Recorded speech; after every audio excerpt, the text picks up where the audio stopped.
Greetings fellow Mist Wanderers, my name is Steve Morgan and this is DM of the Mists, covering all things Curse of Strahd and Ravenloft.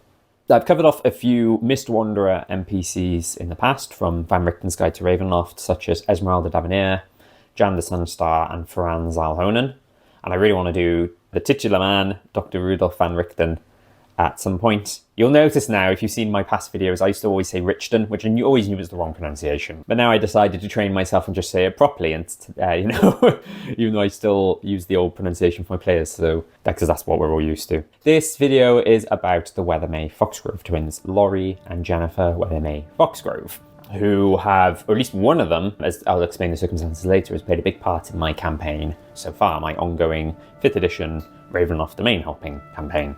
I'll give a brief overview of who they are, but their information is basically found in Van Richten's Guide, and if you want to dig deeper, if you look up something like Mystopedia, the Fraternity of Shadows Ravenloft wiki, you'll get some more info there. But they are basically proteges of Dr. Van Richten, alongside Esmeralda, Alnick Ray, and Arthur Sedgwick. They are twins, and I think they're described as being sort of late teens. They're definitely at least 16, because there's a whole business that says about how one of them gets hurt on their 16th birthday, so I think it's implied that they're kind of 17, 18, maybe a bit older. In the older editions of Ravenloft, they look like this, and I'll show some art. And then these days, they have been, I don't know the proper term. I know gender swapping is when you change genders of a character. Is race swapping the right term? Please forgive me if I've got that wrong, but they were changed from being white Caucasian to being black or possibly mixed race. Maybe it's left open to interpretation. I don't want to get too heavy into the whole gender swapping, race swapping debate. I know it's quite a controversial subject. Suffice to say that I came into Ravenloft as a 5th edition through Curse of Strahd and only started playing D&D in 2018. I do like to borrow from a lot of the old lore, and I don't necessarily take everything out of Van Richten's Guide. For instance, Gondogul is gender swapped, but I still used the original male version, not the gender swap female version. But I was happy to use the 5th edition version with their new look and their new art. Their mum is the mayor of Mordantshire. If I remember correctly, without looking it up, I think originally it was their dad, so that might have gone swapped as well. Their mum is the mayor of Mordantshire, which is the main town in Mordant, which is where they're from and where they grew up. And there was an incident with a werewolf called Natalia, who I talk about in my Minor Villains video, and I'll talk more about her later on in this video as well. And she attacks Gennifer, and I believe that's the reason she has the eye patch, or maybe that's my own headcanon. But there was that incident as well, and the whole reason was manipulating their uncle George Weathermay to try and get closer to Van Richten. And they also have 2 dogs, Joan and Tyrone, who are foxhounds, and it mentions that Laurie has George's sword, a magic sword called Gossamer. So I'll talk more about that later when I talk about stat blocks. Resources for them, I pretty much already covered this, but I'll go over them again. Van Richten's Guide, Mystopedia, and I think there's some bits of information for them in Ravenloft Mist Hunters, the modules there. So if you've got access to those, you might want to check them out. I'll include a bundle link in the description of this video. There's some great art for them, actually, from Mist Hunters, which I tend to use for, like, Jennifer's token, for example, rather than the ones in the book where you kind of just see the sides and backs of them fighting Natalia the werewolf. And speaking of art, in addition to Van Richten's Guide and the Ravenloft Mist Hunters ones I just mentioned, there's some cool concept art of them I found, and you might find sprinklings of fan art if you do a Google Images search. I found 1 or 2 things as well. In terms of role-playing them, so as I'll explain later on, Gennifer has been a lot more prominent in my campaign than Laurie has. So I don't really know Laurie super well, suffice to say that, because she's kind of more of a fighter, warrior, more of a melee swords user. I kind of played her as a bit sort of sassier than her sister. When my players kind of met her, it's like, oh, who are you guys? Oh yeah, you sure you know Uncle Rudolph? Yeah, well, we've been fighting monsters and ghosts and werewolves for a long time, buddy. You know, that kind of attitude. Gennifer, obviously, a lot more friendly. I don't want to say that is it to say that Laurie isn't friendly, but probably friendlier. And she's kind of the more sort of thoughtful one, I think, and more the book smarts one, as I'll talk about later on. And I did actually forget the whole thing about, as I'll talk about later, it says that she's trying to drink a sort of like an antidote or a potion to ward off lycanthropy. I teased that once and then completely forgot about it. So I was a bit like, oh, and then my players must have forgotten about it too, because it's never been brought up again. One detail I really like in Van Richten's Guide for the 2 of them is their flaw information. In Jennifer's traits, it says, I'm looking at the screen over here, by the way. Jennifer's traits, it says, I'll never be as strong as my relatives, so I'll have to be smarter. So Gennifer realizes that she's not as strong as Laurie. And Laurie's flaw is, I'll never be as smart as my relatives, so I'll have to be stronger. And I think this is a lovely touch, and you can do so much with this where they both feel inferior to the other and maybe to their relatives as well. Gennifer feels like she's weak, so she needs to be smarter. Laurie feels like she's not very smart, so she has to be stronger, even though they're already the smart and the strong one, respectively. And I just thought it was a really nice touch and really good for always feeling like, you know, they work well as a team and they always feel like they're not as good as the other one. And for a bit of flavour, I had them address Dr. Rudolph van Richten, not as Dr. Van Richten or anything like that, but they call him Uncle Rudolph. He's not actually their uncle. I think he's their honorary uncle because he's friends with their actual uncle, George Weathermay. Stat blocks. In Van Richten's guide, it suggests Veteran for Laurie, which I did with a few tweaks, and Druid for Gennifer. Now, one thing I didn't like about this straight away was that Jennifer's stat block is a lower challenge rating than Laurie's, and I like the idea that they're twins, that they should have the same CR. So for Laurie, I used the Veteran stat block, but I gave her the magic sword that was suggested. I think when I looked it up, it was a +2, this is from the old lore, a +2 longsword, but it also does extra damage to the undead. So I flavoured that as a +2 longsword, but if it hits an undead, it's actually a +4, which I think it might break the rules of 5th edition a bit, because I think the highest it can go is +3, but you know, you might want to say +3 instead, but that's what I went with. And veterans have splint armor, and if you look at the art for Laurie, she doesn't really look like she's wearing splint armor. So what I did is I gave her +1 hide armor and a +1 shield, because I'd figure that these guys probably have the, you know, silvered weapons, magic weapons, and all that. And then that actually matches the AC, I believe, of splint armor. Plus, it means she's got a shield, so it's unlikely she'll do the veteran thing of, I think it says, oh, you can dual wield and do additional damage in your short sword. And I think I just had it, she just uses a long sword and a shield. For Gennifer, I kind of went a bit off script. Like I said, you've got the Druid stat block, but it's a lower CR than Veteran. I found a interesting NPC, Druid NPC, from Acquisitons Incorporated. Probably teeny tiny spoiler for that if anyone's ever going to play it. There's an NPC in that called Walnut Dankgrass, and he is a challenge rating 3, so he matches then the Veteran. So I kind of put them as level pegging. And it's got a bit more flavour and a bit more difference to it than the standard Druid stat block. But because of Gennifer versus this NPC called Walnut, who's an elf, I believe, I had to make some further changes. So I changed, Walnut Dankgrass has a +1 scimitar. I changed that to be silvered hand axes, so she can throw those hand axes if she's fighting wolves, and for whatever reason she can't use magic. Magic's always going to be the go-to, being a druid, but she's got silvered weapons just in case. I don't think in my game she's ever used them, maybe once or twice. Walnut has a wild shape mechanic where he can just transform into a direwolf. I expanded on this and had it that, because druid PCs, and I can't speak for the 2024 rules, but think back to the original 5th edition rules, 2014. I think so long as you know of a monster, maybe I'm confusing this polymorph. No, I think you have to know of or have seen a monster to, a beast, in order to transform into it. What I had with Gennifer, and it ended up being like this cool sort of mini side quest adventure route, is that she could originally just transform into a direwolf, or as if she's new to being a druid and she's still getting the hang of it. But then if they visit any druidstone circles dotted around different places, she can learn more. And there's a few in Barovia, there's one in just outside part of Berez, and I think there might be one or two others, I can't remember. And then I added some more in some other domains of dread. Obviously when they went to Forlorn, which is Druid Central, there were a few there that were already, I think I added in. And so she could learn to wild shape into additional beasts, additional animals. I removed the elven traits from Walnut's stat block because obviously she's not an elf, she's a human. And at one point she had the default spell list he had, but again, speaking of 2014 rules, druids can change their spells on a long rest. So once she properly integrated and joined my group, she said to the PCs, listen, I can change my spells, here's what I can do, what do you think? And she's kind of become more of like a support person, so she's got both cure wounds and a healing word, just in case she can't reach someone within, touch range and has to shout, I guess, some healing words to them. And it also has lesser restoration. And then she's got things like Entangle, Fairy Fire, Dark Vision, Hold Person, Heat Metal, Moonbeam, stuff like that really. A mix of spells, some of them are attack, some of them are support, that kind of thing. And then for both Laurie and Gennifer, I gave them lots of potions. I mean, they're looking after Van Richten's shop. It makes sense that they have potions. I think I gave them a bunch of healing potions and maybe like resistance to necrotic. Similar to Van Richten and Ez, they have a good knowledge of monsters.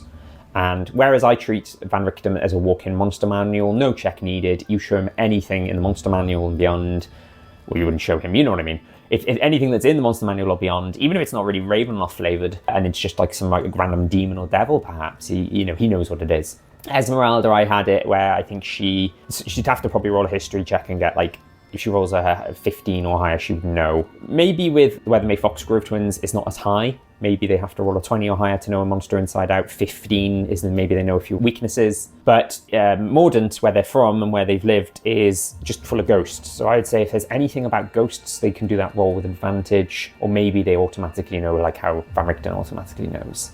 Let's talk about now how I introduced them in my campaign. I won't tell you the full story beat by beat, but I will talk about how they were found out about, meeting and recruiting Gennifer, and the highlights. I ran Curse of Strahd, and during the events of Curse of Strahd, they met Rudolf Van Richten and Esmeralda. Rudolf Van Richten leaves Barovia at the end after Strahd's defeat, as it says in the epilogue, and Ez decides to stick around because she just feels like there's still evil in Barovia. At that point, my players hadn't done Berez and the Amber Temple, so Babala Saga was still in play. So she was like, I'm going to stay and help sort things out. They went to Markovia for a quick pit stop, and then they spent a good while in Folkovnia. One of my PCs is from Folkovnia, was a Talon soldier who ended up getting misted away to Barovia, so he wanted to return home. So they and I've done a whole video about this, how I ran Folkovnia, where they get drafted into the zombie sieges, do a few other quests, and eventually have to fight Vladaska. While they were in Folkovnia, they had a second Tarokka reading. This is something I later turned into a DM's Guild resource. If you want to check it out, it's similar to the Tarokka reading in Curse of Strahd. It guides players to magic items and in Fated Ally spread throughout all the domains of Dread, whereas the one in Curse of Strahd is just spread throughout all of Barovia.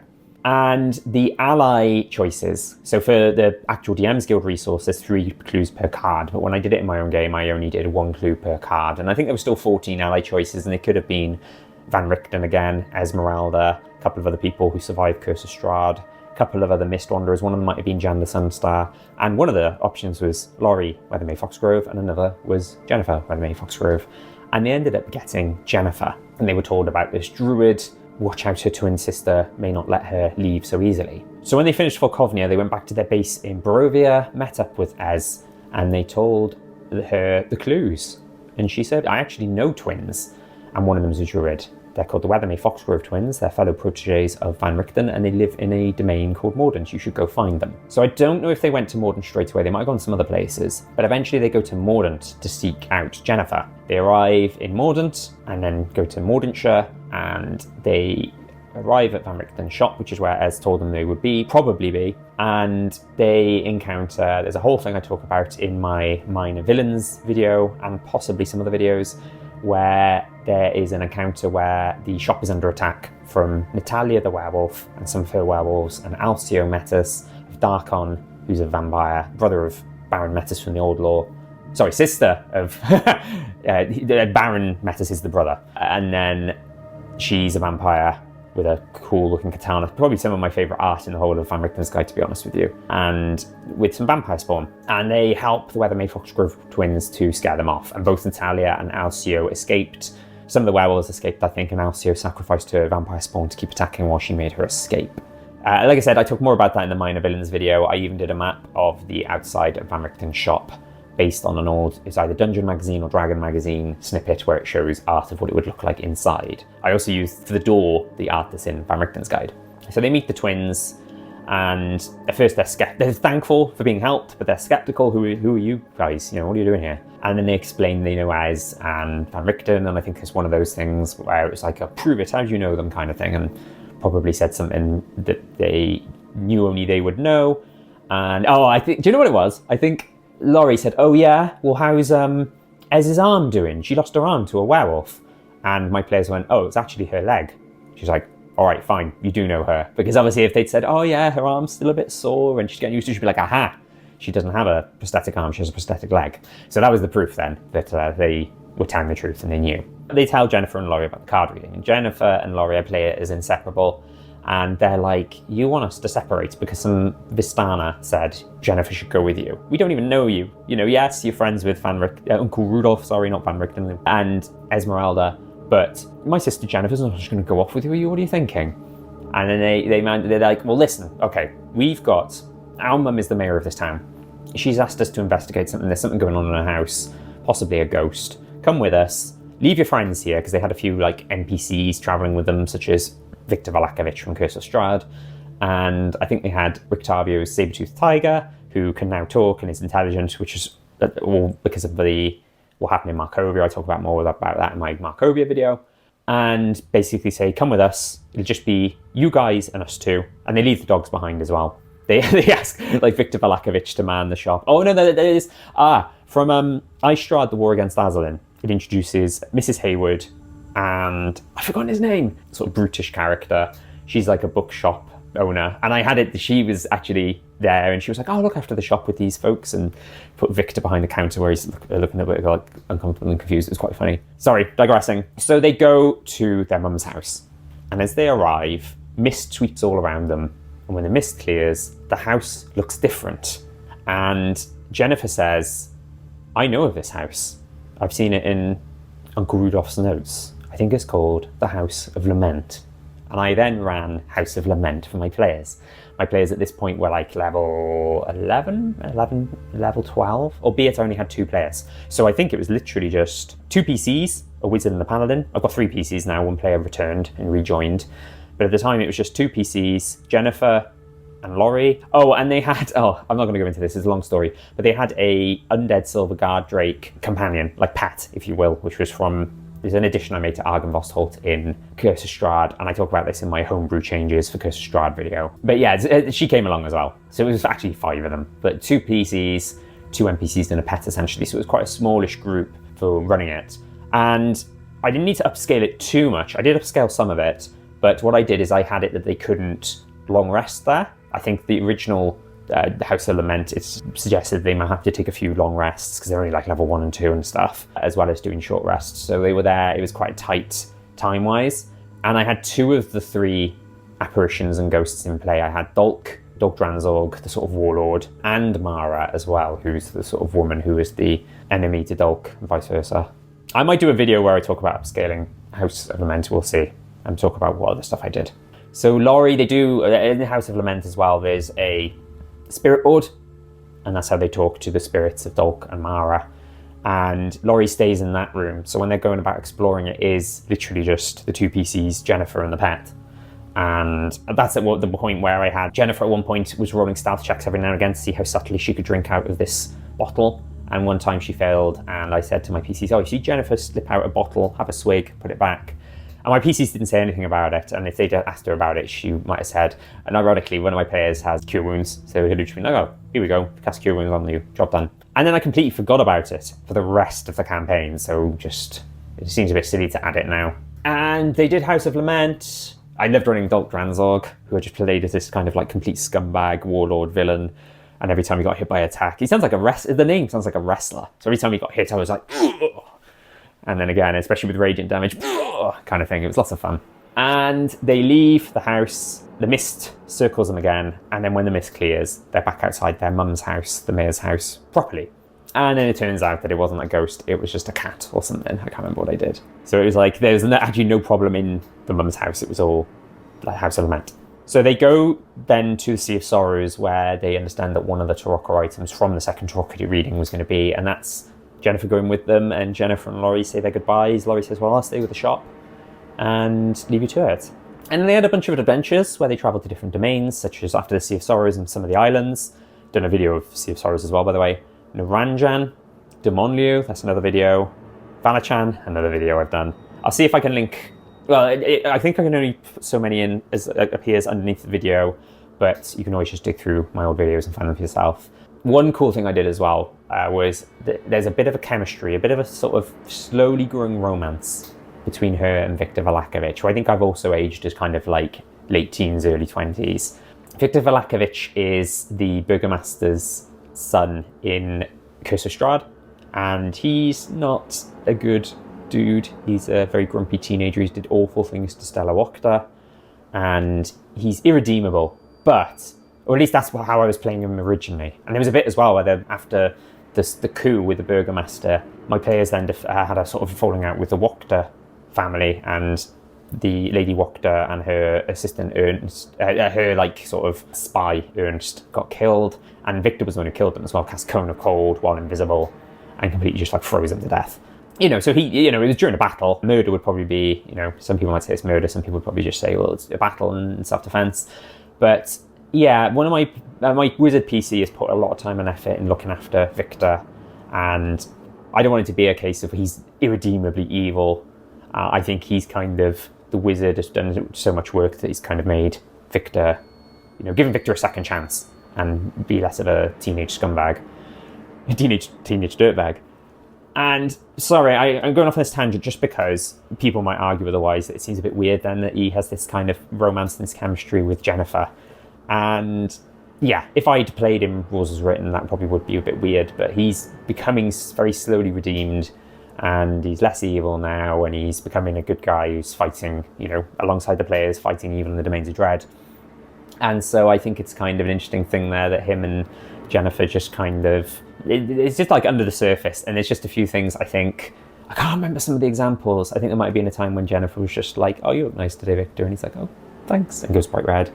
And there's, and Demoniu, they went to Grand Masquerade, and I think there was a dance, and she asked Victor to dance, and just cute little stuff like that, and my players are like, oh, these two. And then Jennifer's gotten some magic items on the travels as well. So I put a magic item trade stall at the carnival, another video I've done. I like how this is tying into like all my other videos. You got lots of stuff to watch after this, hopefully. At one time there was a staff of the woodlands, which I just thought, well, that's a cool thing. She's a druid, it's a druid staff. And then it does some pretty cool stuff, like it can do the spell. Hang on, let me look it up. I can't quite remember off the top of my head. And it's not in my notes. It can do the spell Awaken, where it can basically bring a plant or a tree to life. But instead of the long usual period of time it takes, it's instant, I believe. I think that's how it works with magic items. It ignores the time and it's one action, no matter what. And then other things like animal friendship, locate animals, locate plants, speak with animals, Wall of Thorns. And it can also do pass without trace without using any charges. So she's a constant pass without trace, which I do kind of regret, because that's kind of helped them out a lot since when exploring the Domains of Dread. It kind of makes it a bit easier. If you had a druid who just casts it, obviously they're conscious of spell slots, but she can just cast it all the time. So one mini minor regret, but they've still found ways to sort of counteract that. She also got hold of Pearl of Power, which means she can, I think, restore a spell slot up to level 3. And she's also got a +1 Moon Sickle, which allows, if you cast a healing spell, it does additional HP. I think it's like 1d4 extra. So that's quite cool. And the cool thing about having Gennifer with them was when they knew they had to go to Demoniu, she said, oh, I know these detectives, Anna Lecrae and Arthur Sedgwick, are based in Demoniu. They're also proteges of Van Richten. We should go see them. We can work together. And so she was able to introduce the players to them, and they, in turn, introduced the players to Janda Sunstar. So Janda Sunstar I put in Demoniu as well. And at the moment, as I record this, they're finishing up Forlorn. They're in Castle Tristan Noara. And so having this druid arrive in a land that's basically full of, well, I say full of druids, it's full of goblins with a few druid survivors, but you get what I mean. It's kind of the Celtic druid style Domain of Dread, and it's been fun kind of having her there. Future plans I have are, I'm thinking of adding a druid stone circle to Haslan. I think I saw in one of the, hopefully people watching this are familiar with Hour of the Raven, who does a lot of videos that dig into the lore. And I think I was watching one of the Haslan videos recently, and it said that one of the locations has like this old druid stone circle they've done loads of magical experiments on. So I'm kind of thinking, oh, what happens when she, goes to that druid stone circle? Maybe she can actually turn into more than just beasts, and she can turn into like other magical wild shapes. That could be quite interesting, quite cool. I think they want to return to Mordant at one point. They heard about the apparatus. Now, my big reveal later on is Azilin Rex is going to be the BBEG, and he'll have tried to use the apparatus with Luba's Tarokka of Souls, which is a magic item in Tasha's Cauldron and everything. That's another video I've done talking about that item. It's really cool. And that's how he tried to escape the Domains of Dread, but he got split into Faran and Darkless, which I talk about in my Faran video. So you've heard about this apparatus. They know it's something to do with Mordant, so they want to go back to Mordant at some point. And then at that point, I might have it that the Dark Lord, Lord Wilfred Godfroy, that's how you pronounce it, he closes the Mist Borders, and they've got to go to the house on Griffin Hill to confront him and fight his ghost army, essentially. And I'm thinking of using like leveled up ghosts to fight those. There's a resource, there's a guy who does loads of conversion guides on DM's Guild, and I think he's done one where he's turned a lot of these sort of old school ghost stat blocks where you had like orders of magnitude ghosts, has turned them into 5th edition versions, so I'll probably use lots of different ghosts from that. And I have this awful cruel thing, I hope my players aren't watching this, where when they have the final battle with Azalin is probably, as one of his moves, he's going to be really cruel and he's going to cast Power Word Kill on Gennifer, and he'll say something like, "The fated ally, huh? Fated to die, more like," and then he'll speak a word of power. Gennifer will drop dead. Now, one of my players has Revivify, and they even got a magic tattoo of Revivify. So the magic tattoo is mentioned in Tasha's Cauldron of Everything. I added a magical tattooist to the carnival, and Victor's got that, and Victor's going to go with them to the Azalin battle. He said he would, or you know, whenever they know there's like an end game thing. So he's going to travel. He's left the group temporarily because there were too many NPC allies. I wrote him out, but he's going to rejoin for when they go to Darkon. They don't know they're going to Darkon, and they don't know that's going to be where the end game is, but he'll rejoin them at that point. And so Victor could then potentially cast Revivify on Jen and bring her back, which I think is really sweet and really fitting, especially given what I said earlier about their budding romance. And that's it for this one. So yeah, that's the Weathermay-Foxgrove twins. That's how I've been role-playing them, how I stat blocked them, what they've done in my story, in my campaign, and what I have planned later on. I talked briefly about the second Tarokka reading. Please do check it out on DM's Guild if you haven't already. I think it's a great thing if you want to run a Ravenloft campaign. It's a great way to give direction and purpose to a domain hopping campaign, and kind of, you know, the clues are vague and say, go to this place where the land magic has gone out of control, and that could be Hazlan. Watch out for the land that's covered in undead, and that could be Fulkovnia.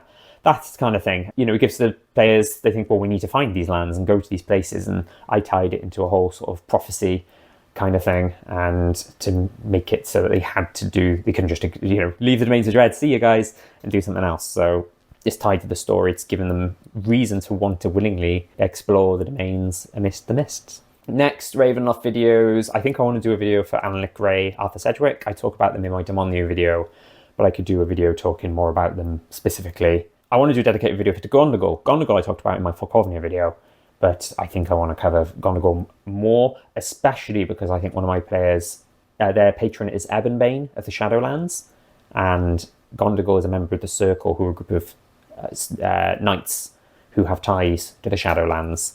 So there's more potentially I could talk about him there. Thank you, Miss Wanderers.